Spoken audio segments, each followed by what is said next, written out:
is up? Today I wanted to talk to you about one of my favorite places in the whole wide world, Iceland.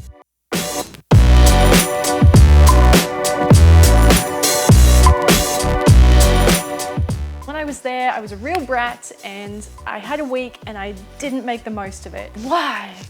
Why didn't you see and do more things? So I want to help anybody else who's going to Iceland avoid that. The last thing you want is Iceland FOMO.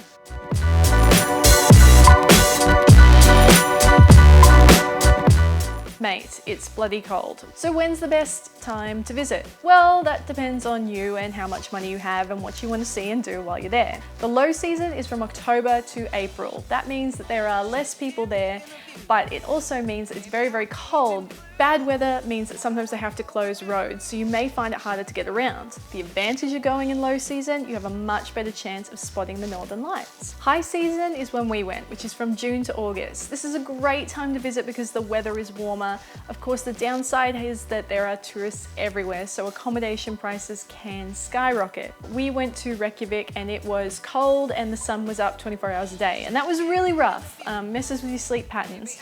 But the endless daylight means you have more time to explore, even if it does mess with your head a little bit.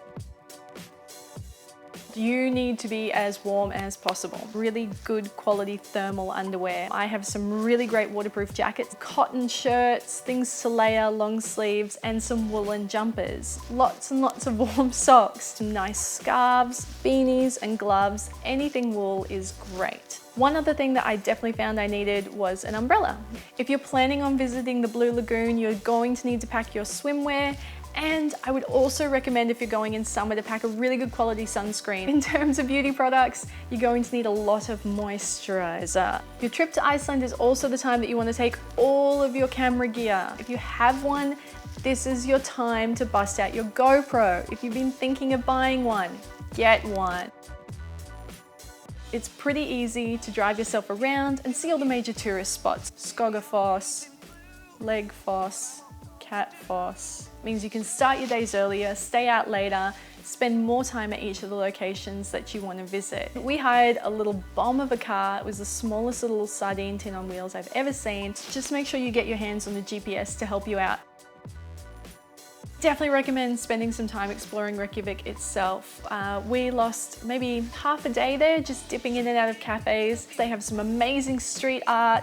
The party scene kicks off late at night, really late at night. You definitely want to get out to Thingvellir National Park, which forms part of the famous Golden Circle. This area is part of a fissure zone which runs through Iceland, which means the landscape is being pushed and pulled and contorted, and you get these beautiful deep caverns. Solheimarsanda.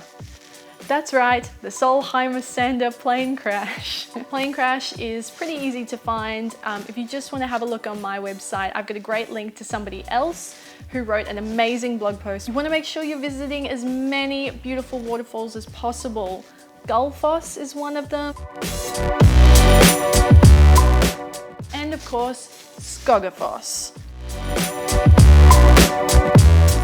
You can jump on a guided quad bike tour, you can do a horseback ride. There are a few other tours you can do as well, and those are just going to take you off that main track and out of your car, get you out into nature. A lot of people say that they want to visit the Blue Lagoon.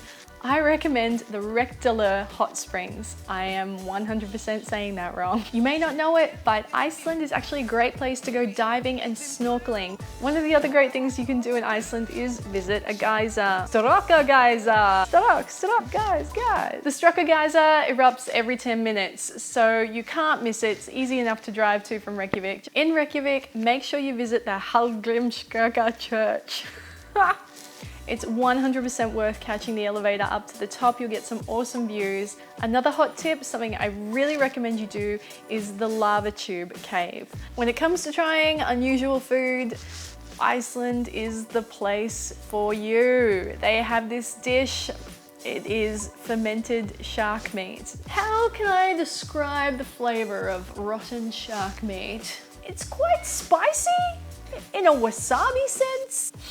I also really recommend you go to one of the black sand beaches. Black sand against this beautiful cliff faces and this bright green scenery everywhere, and then the contrasting color of the water. Thanks so much for watching. I hope these tips have been helpful. If you've been lucky enough to go to Iceland before and you have some tips that I've missed, please share them in the comments below. If you've liked or mildly tolerated this video, please subscribe to my channel. You can also cyberstalk me across an assortment of social media channels. We're talking Instagram, Twitter, Facebook, Snapchat. If you haven't met her before, this is my cat.